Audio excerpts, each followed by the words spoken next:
There's something magical about vintage Santa, and today I'm bringing that timeless Christmas charm into my DIYs. Welcome to Merry Inspirations, hosted by Lolly D Creations, Lady Red Crafting, and I am honored to be a guest host in tonight's festivities.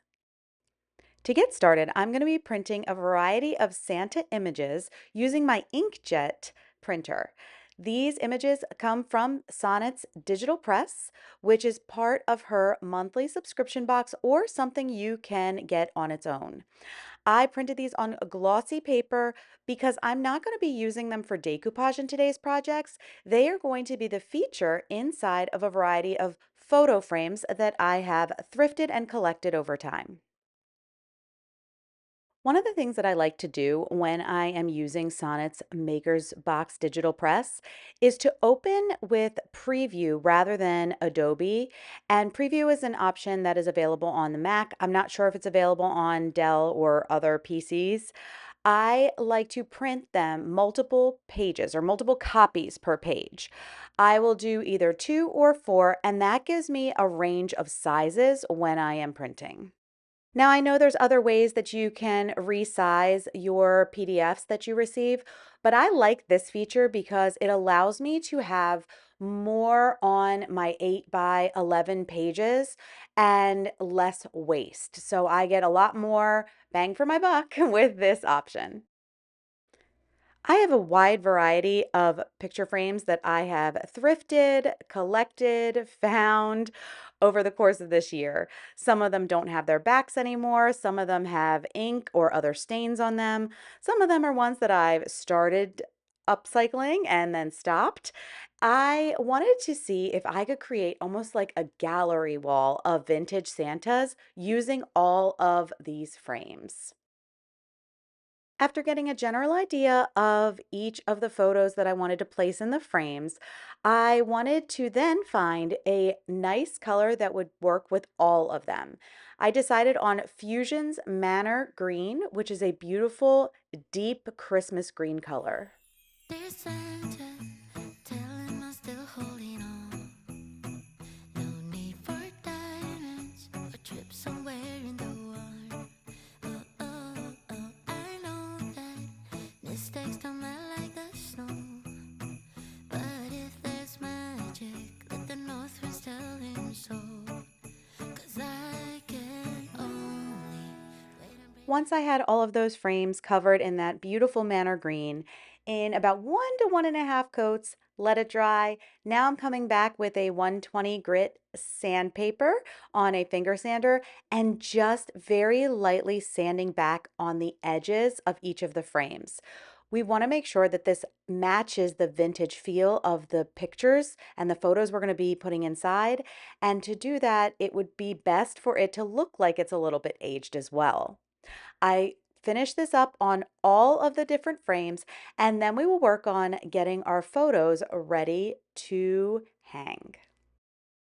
I grabbed a ruler and I am just measuring the length and width of the inside of the frames so I can figure out how big or small I have to cut my cardboard. I'm going to be using some thick cardboard to fill in those frames that didn't come with a back.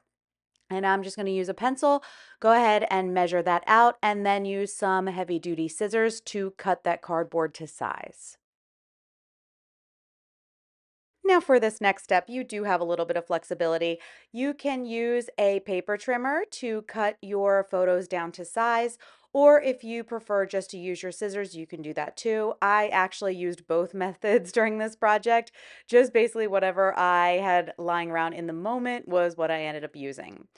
All you need to do is make sure that your photo matches the size of the cardboard on the back, and then I just used a simple glue stick to glue those photos onto the cardboard. No need for diamonds or trips somewhere in the warm.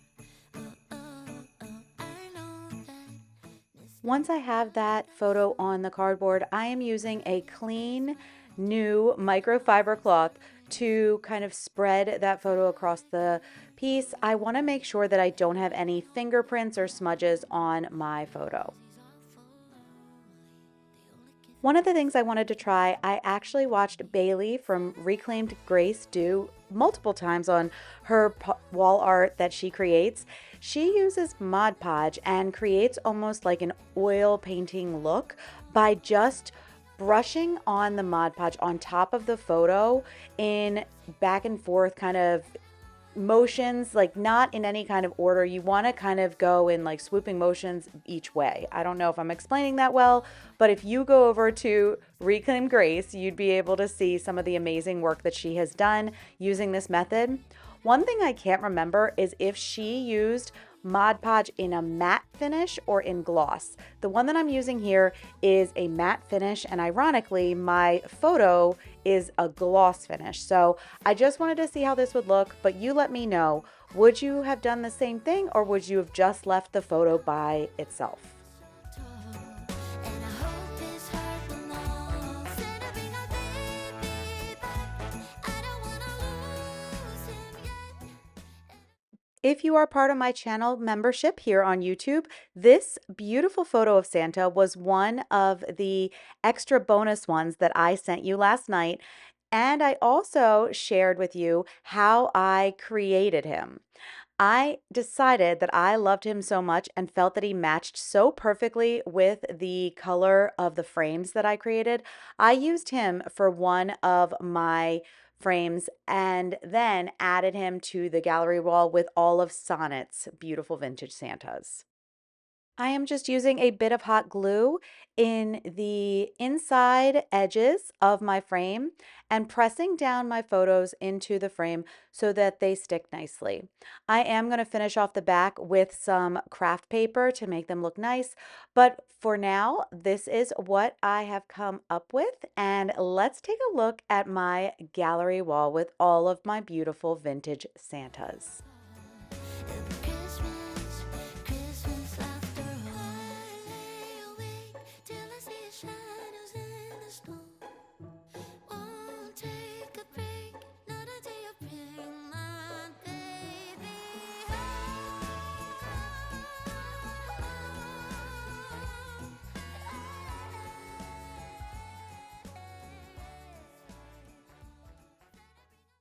For this next project, I have this tiered tray that I originally tried to DIY into a clock, but because the thickness of that wood was such that so thick and so hard, my husband wasn't able to create the hole that we needed to create with the tools that we have to create that clock. So I am going to cover up that hole with a Santa mold.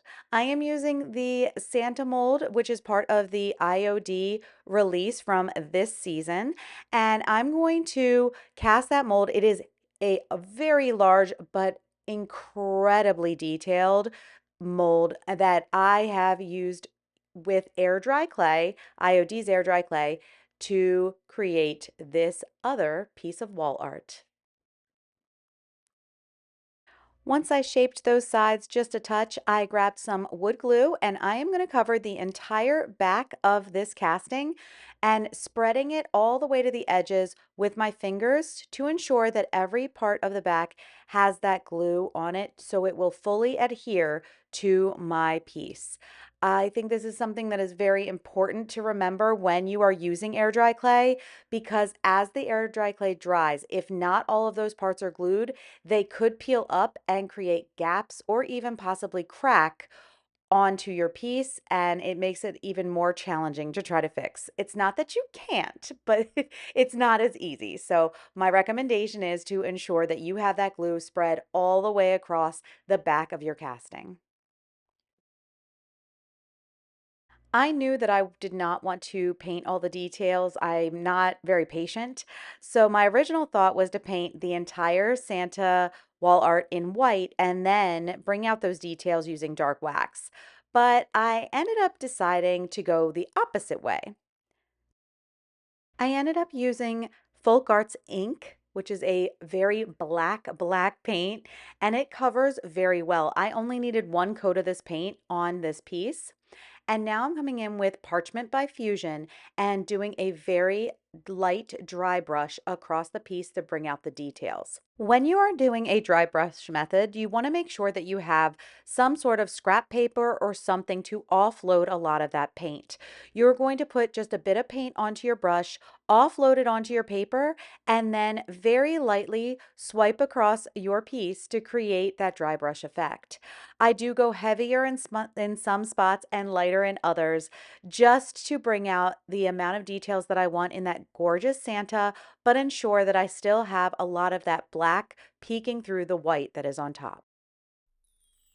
Dear Santa, I love how am I the dry still brush holding effect really on? brought out all the details in No my need for casting, but I would diamonds love or to know trips from on you. Would you wearing have done gold. this color combination? I could see I almost know if we did that another gallery this wall is the where we used last one, different dry brush but techniques on dear different Santa, Santa there's castings nothing to to show off fear. the details in different ways. That's kind of in my head what I'm thinking for next time, but let me know in the comments. What do you think? Realize he's all for I wanted to now. send a huge Take his thank you to place Lolly in D's the Creations and Lady Red Crafting for inviting me to guest host to tonight's Merry Inspirations.